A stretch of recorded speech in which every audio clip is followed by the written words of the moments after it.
Greetings, students. Welcome to Global Online. Here we are back with our NTA UGC Net Paper 1 for 2022 batch. And in this session, we are going to do most repeated questions of paper 1. So I've selected some repeated questions. I've shortlisted them. We'll quickly have a look at them so that, it will be easier for you to recall the things also, as well as to revise the concepts also. So before we go ahead, we have your global online has started with paper 1, that is 2022 series, where we have a complete crash course which consists of daily live lectures, notes on all the topics, last year 10-year question papers, test series consisting of 2500 questions, which is all available on global online app. It is also available at WhatsApp. You can ping us or the WhatsApp number. Currently the 30% off is going on, so you can take this course for 2450. At the same time, 30 days crash course is going on for students in order to prepare themselves well with paper 1. So that 30 days crash course is also available on the app, so you can just check on the app and ensure that you are preparing well for your upcoming examination in a span of 30 days. In order to download the app, you can go to Google Play Store, download the app. With the help of mobile number, you can register yourself. The fees is 3,500. Once you select the course, pay for the course, you will get this type of interface, okay, which consists of various units. All the units are as per the syllabus wise. They consist of theory lectures, MCQ lectures, notes, mock test, and evaluation test.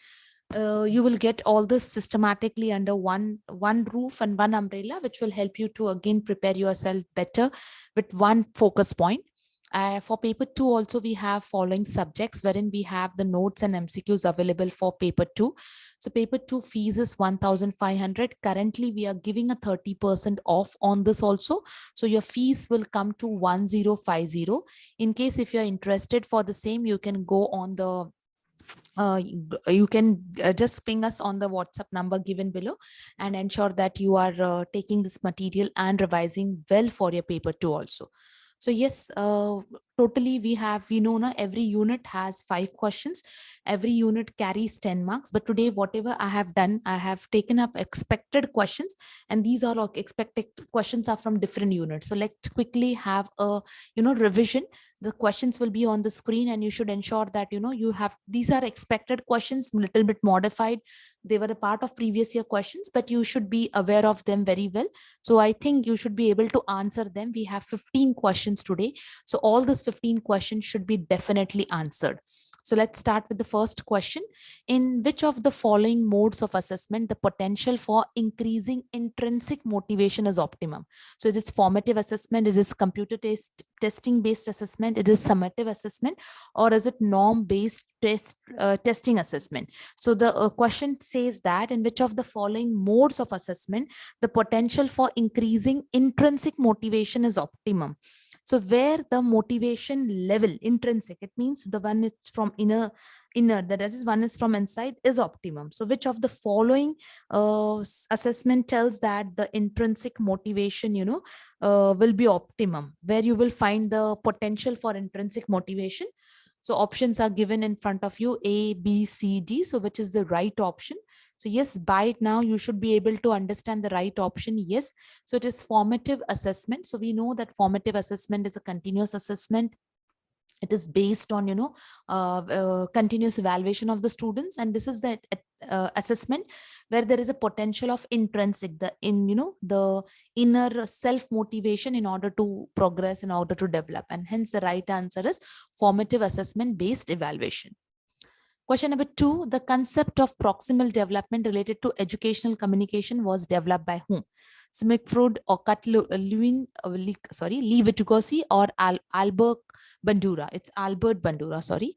It's so who has given this particular proximal development? So if you remember the concept of proximal development, so this is something which the child knows something which the child does not, does not know, it is unknown, but with the help of peer group or with the help of teachers assistants, this is the area, or this is the zone of proximal development where the child understands, certain things. So who has given this concept of proximal development? That is related to educational communication. So yes, apart from the given options, the zone of proximal development is given by Lewin. So this is, this is a concept, or this is a concept of proximal development, which was brought by Lewin as a concept of what? As a concept of educational communication, concept related to educational communication. Now, a researcher which, while reporting his or her research findings, so when a researcher reports his research findings, give weightage to stakeholders' perspective and a qualitative research theme. So this involves what? A researcher, while reporting his or her research finding, give weightage to stakeholders' perspective and a qualitative research theme. So it is what? Violation of ethical norms, bias and prejudice, disclosure of reality situation, inappropriate interference of others in research. So what basically it is, okay? So whether it is violation of ethical norms, bias and prejudice, disclosure of reality situation, or inappropriate interference of others in research. So what it is totally called as. Read the question very carefully. A researcher, while reporting his or her research findings, give weightage to stakeholders' perspective in a qualitative research theme. So here it is what the stakeholders, it is very clear. Weightage is given to stakeholders. Stakeholders, it means the people who are, related, or people who are a part of a research, directly, indirectly. So what it will be called as, okay? So in such case, it will be called as disclosure of reality. So perspective, we are talking about perspective, so it is nothing but it is called as disclosure of reality situation. Next we have is effective oral communication demands what? So if you are talking about oral communication, it talks about what? It tells about self-confidence. It talks about long pauses, consistent practice, business-like approach, knowing the audience, or it is also called as aggressive questioning. So what it is called as.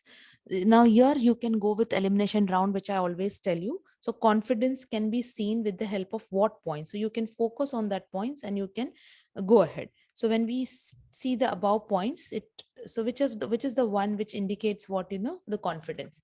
So let's see.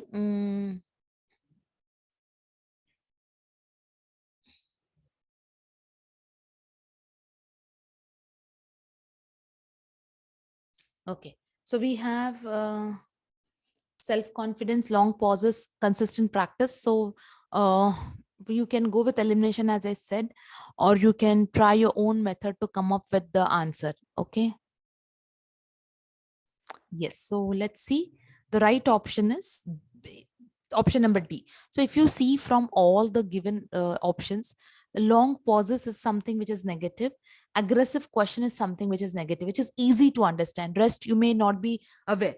But long pauses and aggressive questioning, that is B and F. So B is cancel, F is cancel, F is cancel. Something, here option number D is the right answer. Okay. Now, in the linear model of communication, the expected result is what? The psychological disruption, removal of physical noise, high level of obstruction, or semantic accuracy. So what is linear model of communication? Now, everyone knows linear model of communication is one-way model where senders only plays an important role. So in this, what is the expected, result? What is the expected result? Psychological disruption, removal of physical noise, high level of obstruction, or semantic accuracy?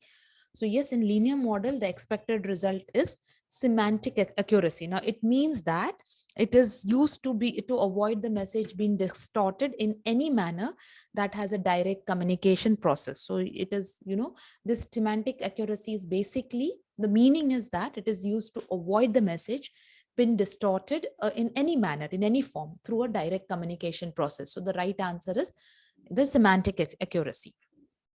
Now, identify the features of learner behavior which are associated with understanding level. Now, as I said, level of memory questions are coming, but understanding level of memory questions are more.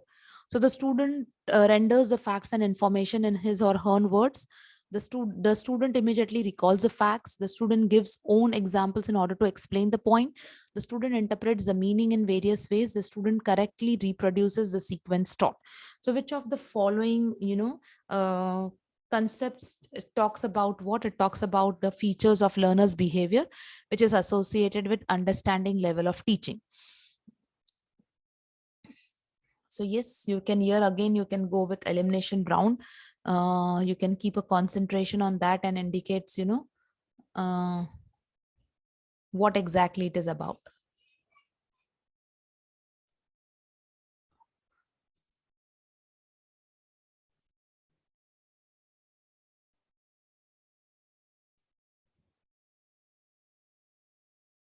Yes, so the right answer is yes. So the students rendering the facts, no doubt, the student immediately recalling the facts. This is memory level.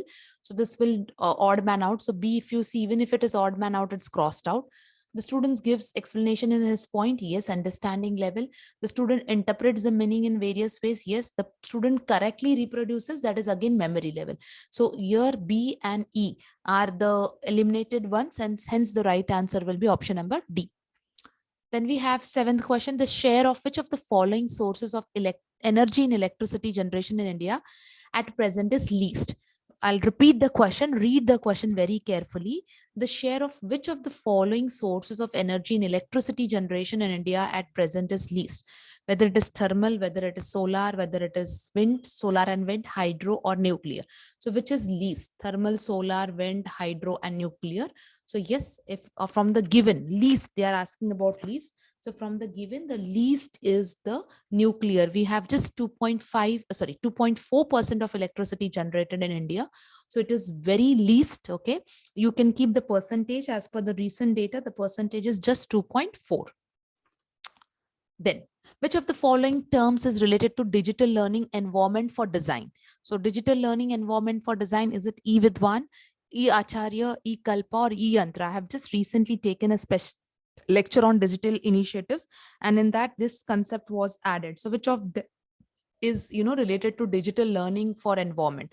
E-Vidwan, e-Acharya, e-Kalpa or e-Yantra? So yes, the right answer is e-Kalpa. Is related to digital learning environment for designs. The next one we have is, in which of the following one nation, one standard is mentioned as the mantra to ensure national standards and quality? This also was done. Last week I took, when digital initiative, that time also I repeated this. I have taken an earlier also a session on higher education where I've revised the policies also, where we saw this.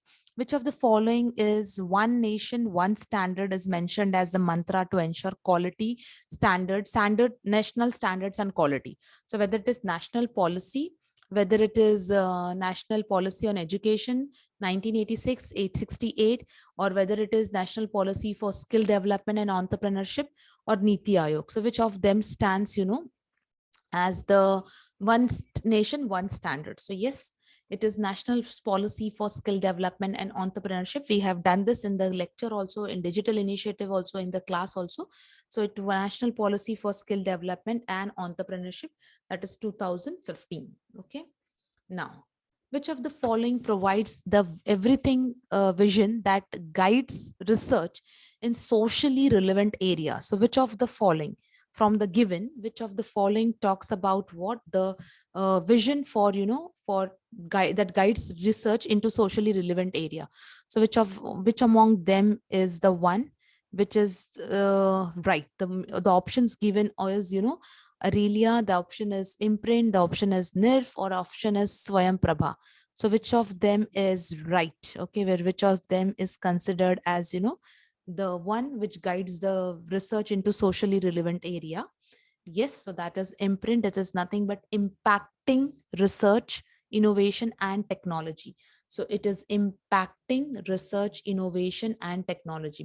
Please keep in mind, again, again and again, these are expected questions or most repeated questions in any form. So you have to just ensure that you know the things very well, and this should be, in any form they are going to give you the, questions in such a way that it will come in some or other way.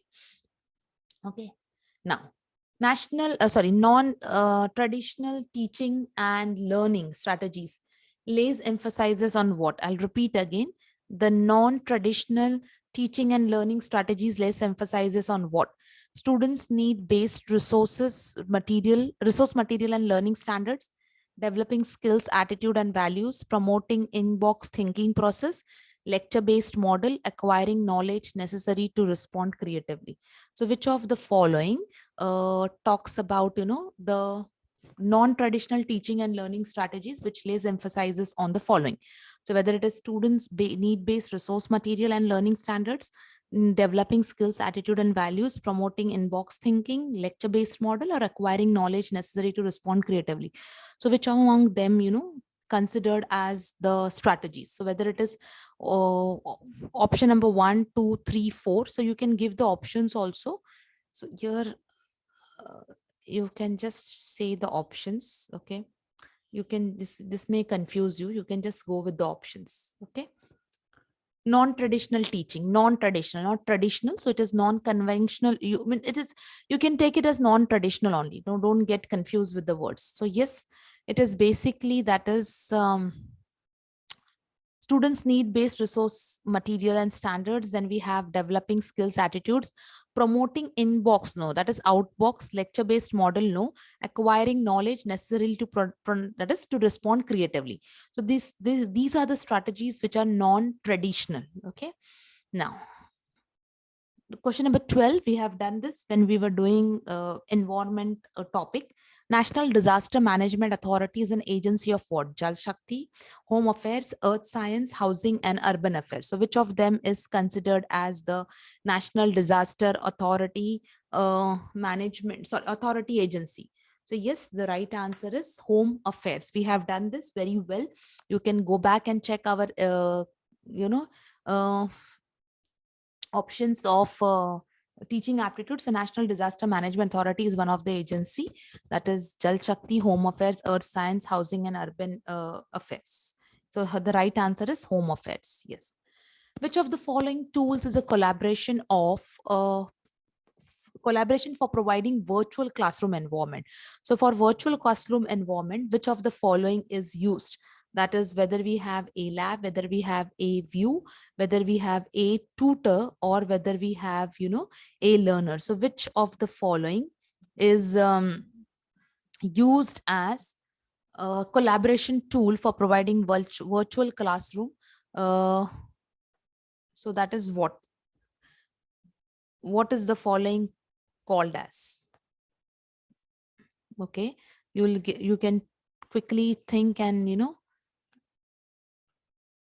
let the answer come from everyone. So we will wait till then.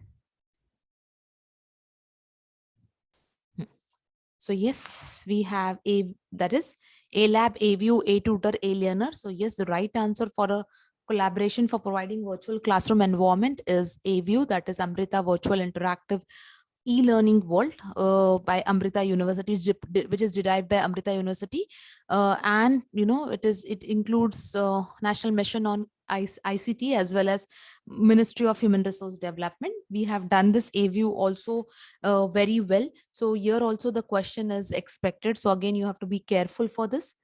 Then in which level of teaching lower level learning outcomes get focused? Now see, I have taken teaching levels of memory definitely come. So you should be able to give the answer in any form. I mean, any type of question comes, you should be able to answer. In which level of teaching lower level learning outcomes gets focused? So it's memory, understanding, reflective, or autonomous. So which of them is the right answer? Is it memory level, understanding level, reflective level, or autonomous development level? So the right answer is yes, it is memory level, lower level learning outcome. So it is lower level learning outcome we find in memory, and higher level we find in reflective. Okay. Then yes, the purpose of ICT used in education is to what? So what is the purpose of ICT? So the purpose of ICT is to attract the students, to make teaching interesting, to promote optimize, to have optimized learning outcomes, or to promote technology culture in teaching. So which of them is the purpose, reason of ICT? So yes, in education, you should be, this answer is, this question also, is the repeated question. but many times students get confused. So yes, the one of the way, that is the purpose is optimize learning outcomes. Okay, so you just everyone ensure that you're putting the scores properly, and sharing what your score is, so that we can come with tomorrow little bit high level of questions, again the repeated questions, but a different more of the questions from more questions from people and development and teaching aptitude, because today I couldn't cover all. So there are all on an average a pool of questions. So tomorrow I'll be coming up with more questions, but more questions will be focused from people development and environment and other units. Okay, so let's see quickly. Yes, thank you everyone. See you tomorrow in the class.